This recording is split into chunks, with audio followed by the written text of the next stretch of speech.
Hi, this is Denise Mathew, and today I'm going to do a faux gold dipped crystal. I have a few that I've done already. This is a Druzy, and I just put a gold around the back side. I wasn't too careful about it because I like that organic look. And then of course I did an amethyst crystal, and then there's another one that I did which was a geode, and it has a little jump ring already, so I didn't have to glue that on. These are great for earrings, pendants, keychains, whatever you want to do. So the first thing you're going to do is you're going to glue on a jump ring. This is what is called a jump ring. You can get this pretty much in any craft store or anything like that. So that's going to be where you hang your pendant from on your chain or your leather or whatever you want to do. I like this E6000 glue. This is actually they call it industrial automotive glue, and so it holds really well. I have tried hot glue. I don't find it works very well, so I think that this is, like, for me, this is the best one.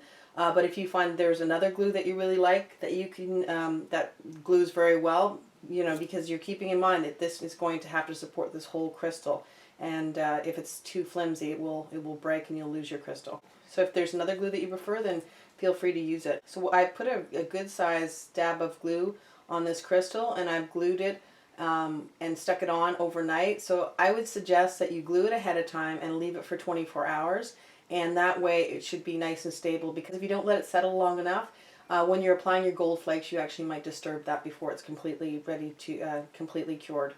Okay, so the first thing you're going to do is I'm using this it's a Mona Lisa sealer. Now, they suggest that you use, with the gold flakes, that you use an adhesive and a sealer, but I found just the sealer was perfectly fine to do what I wanted to do with the crystal. So I just use a sealer, but if you want to use both, you can.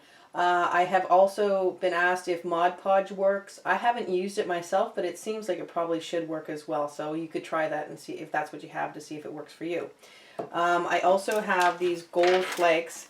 And these are, you can get the flakes or you can get the sheets. This is the flakes, and I find for a small project it's actually perfect.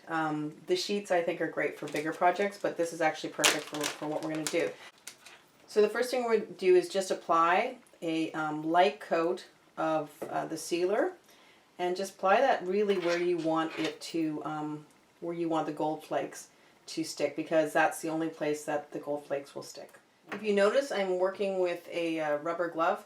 The only reason why I'm doing that is because this can get sticky on the fingers, and I prefer to work with my fingers. But if you would like, you can use, you don't have to use it, you can just use a brush to apply the gold. I'm just going to start to pick up little bits of the gold and just lay it right on the places, and it will just basically stick to the places where you've put the sealer.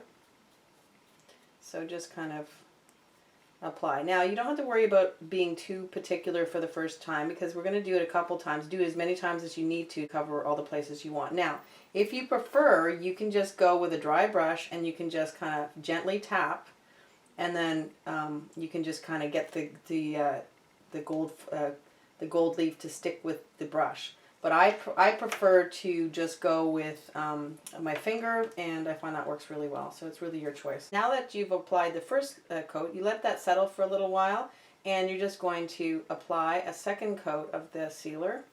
All right.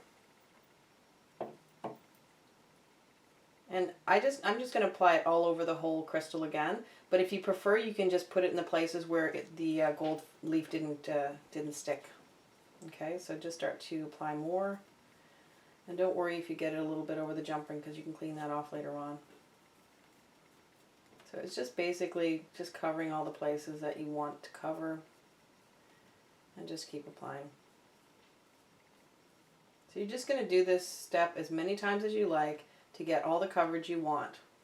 So once you've let it dry sufficiently, you're just going to go back and then just brush any bits of gold that haven't stuck. And then you can just make sure that your jump ring is clear. I mean, like I said, there's a little bit here, but it's not a big deal. You can go and just clean it off a little bit. And then the last thing you're going to do is just go back and apply one more coat of sealer, and that will seal everything in and give it a bit of a gloss and shine. And then you will, again, wait for about at least an hour. Better to leave it for about 24 hours, and then you can wear it and do whatever you want with it. So, thanks for watching.